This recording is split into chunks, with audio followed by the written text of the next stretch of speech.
4, oke, 27, 29, 30, ya 33 prosedur. Jadi nanti Ibu Dian, itu standar kami ya, kalau mendampingi laboratorium untuk 17025, itu diperlukan 33 prosedur. Ini sudah mewakili kepala 4 sampai kepala 8. Level 2. Nah, ini kami kasih contoh sampai kode-kodenya ya, bukan kodenya, nomor uniknya. Dokumentasi sistem ilmu itu diperlukan 2 prosedur. Dokumentasi sama sosialisasi. QP itu akronim Quality Prosedur. Kemudian 8 itu sesuai dengan kepala 8. 2 itu angkanya ini nomor 2, subjudulnya. Kemudian digit ketiga itu nomor urut. Nah, ini akronim lab. Nah, misalnya kalau kami bimbing laboratorium ESDM Makassar, energi sumber daya mineral, ya, energi sumber daya mineral. Nah, di tempat Ibu Dian mungkin sini lab link, di sini kalau Ibu Dian ya lab link NTB. Kalau di tempat yang mungkin ada di Mojokerto, lab link Mojokerto singkat apa? MJK misalnya. Kalau Lampung mungkin lab K3 LMB. Nah, tergantung ini ya, pilihan kita ya, tapi itu menggambarkan akronim dari laboratorium yang bersangkutan.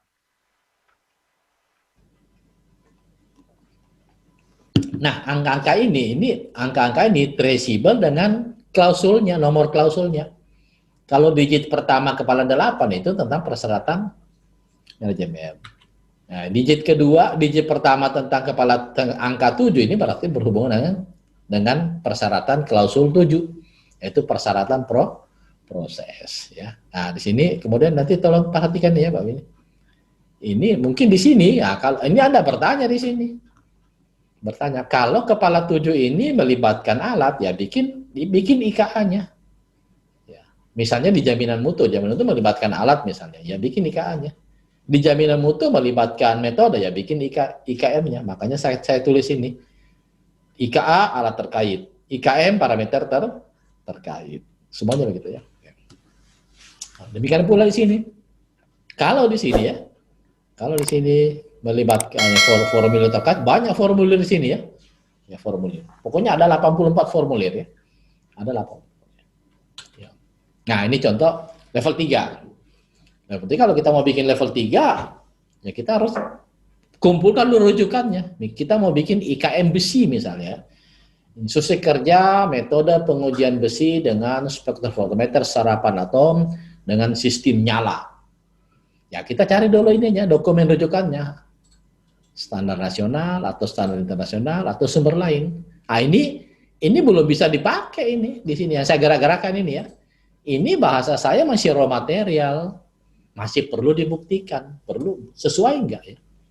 Perlu dibuktikan. Sesuai enggak? Sesuai dengan spesifikasi alat kita, sesuai dengan keterampilan personel kita, sesuai dengan spesifikasi chemical kita, dan sesuai dengan spesifikasi ruangan kita ya. Sesuai dengan spesifikasi ruangan kita. Nah, ini nih Bapak Ibu sekalian ya di sini. Penting ya. Sekali lagi penting sekali. Jadi ini pemahaman fundamental. Anda memakai SNI. SNI langsung dipakai saja apa adanya. Ini salah. Harus dibuktikan dulu sesuai atau tidak ya. Harus dibuktikan dulu. Kalau nggak sesuai jangan dipakai. Jadi jangan mengatakan ini SNI sudah distandarkan secara nasional. Kita pakai apa adanya. Padahal SNI itu dibikin oleh orang yang bersangkutan menggunakan alat yang sudah tua. Nah, alat sudah tua biasanya sensitivitinya rendah. Sedangkan alat Anda masih baru, sensitivitinya tinggi, otomatis daya ukurnya berbeda. Maka perlu dibuktikan. Itu namanya validasi metode. Jadi sekali lagi, di sini tadi pertanyaan siapa tadi ya? Bu Dian nggak salah. Ya, di sini Anda bebas ya, bebas pakai metode. Bahkan ya sumber lain yang bukan standar nasional dan internasional. Misalnya bikin sendiri. Ini IKM. IKA rujukannya hanya satu. Ya, raw materialnya hanya satu. Itu manual book alat. Nah, karena itu ya teman-teman sekalian kalau beli alat ya, itu setiap alat kan ada manual booknya. Jangan ini harus dirapikan, diamankan, jangan dibuang. Nah, ini kan sebagai petunjuk kita untuk membuat dokumen IKA. Nah, setelah sudah ketemu ininya, ketemu raw materialnya, lakukan validasi. Nah, validasi ini dia parameter validasi. Menentukan akurasi metode, menentukan presisi metode, menentukan batas deteksi metode, menentukan lain-lain. Nah, ini contoh lengkapnya. Insya Allah kami lengkap sampai ke prosedur dan ininya formula-formulanya, rumus-rumusnya. Rumus-rumusnya kalau nanti Anda ada waktu, gabung di pelatihan validasi metode dan uji kinerja alat. Ya. Ada 7 jam pertemuan ya, dari pagi sampai sore. Di sini sudah ada, misalnya kita bicara tentang validasi metode pengukuran kimia, validasi metode pengukuran biologi, pengukuran berbasis fisika, uji kinerja alat juga begitu lengkap ya, lengkap termasuk prosedur dan ini ya, prosedur dan perhitungannya ya. Gitu. Nah setelah validasi oke, ketemulah ini dia, ketemulah validasinya bagus, maka kita bikin kesimpulan. Berdasarkan validasi di atas, maka metode tersebut dapat digunakan. Nah, setelah itu baru bikin dokumen IKM-nya. Jadi jangan dari sini ya, yang saya gerak-gerakan ini, Anda langsung bikin IKM, tidak melalui tahapan ini salah. Jadi sekaligus saya klarifikasi ya, karena sampai sekarang masih banyak orang mengatakan, ini metode standar kan sudah diakui secara internasional. Ini metode standar kan sudah diakui secara nasional. Anda langsung pakai. Nah, ini yang salah. Harus ada pembuktian, ya. Ada pembuktian.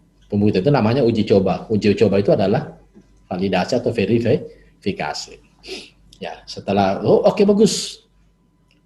Ketepatannya bagus, akurasi bagus. Ketelitian bagus, presisi bagus. Batas deteksinya sudah ketahuan, ya. Baru Anda bikin kesimpulan. Metode itu dapat diterapkan di lab Anda. Nah setelah itu baru bikin dokumen IKM IKA-nya. Nah setelah bikin dokumen ya disahkan. Setelah disahkan distribusi kepada personil terkait, misalnya ke teman-teman laboratorium. Setelah itu diterapkan. Nah dalam perjalanan diterapkan mungkin ada perubahan. Nah dikaji ulang. Nah ini menurut ISO dikaji ulang secara periodik. Hasil kaji ulang ada 2, bisa berubah atau tidak. Ya, kalau tetap ya tetap dikatakan bisa dipakai lagi. Tapi kalau berubah, maka Anda harus melakukan namanya revisi dokumen. Kalau tidak ya bikin laporan ini. Kalau tidak berubah bikin laporan. Namanya laporan hasil kaji ulang dokumen. Ada laporannya ini Ibu Dian ya. Ini ada laporannya. Namanya laporan kaji ulang dokumen. Nah ini contoh lagi. Apa contoh metode standar ini? SNI, standar metode, ASTM, JIS, IP. Ada 7 atau 9. Saya lupa ingat ya. Jadi ada ya, metode standar di dunia ini ada 7 atau 9 ya. Yang saya ingat ini 5 SNI. Nah sekali lagi saya tegaskan ya ke teman-teman semuanya bahwa SNI, standar metode, ASTM atau JIS atau IP itu singkatan Institute of Veterinarian punyanya Inggris. Ini di menurut kacamata ISO ini sebagai raw material untuk membuat IKM. Ini sebagai raw material untuk bikin lagi. Perlu pembuktian. Nah, pembuktian itu namanya validasi. Saya ulangi lagi untuk kesekian kalinya.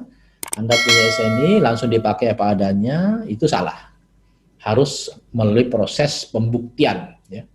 Melalui proses pembuktian yang disebut sebagai proses validasi metode uji. Nah, ini sama saja ya. Ini. Anda menunjukkan standar, non-standar, atau mendesain metode by riset, wajib diverifikasi atau divalidasi, itu menentukan apa? Menentukan akurasi, presisi, batas deteksi, uncertainty, dan lain-lain.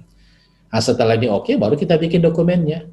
Dokumennya disahkan, distribusi, diterapkan, dikaji ulang. Ya, rujukan harus mutakhir.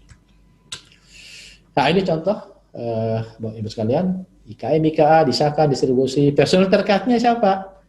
Ini MM itu nama lamanya ya. Sekarang namanya ini apa? Pengendali mutu.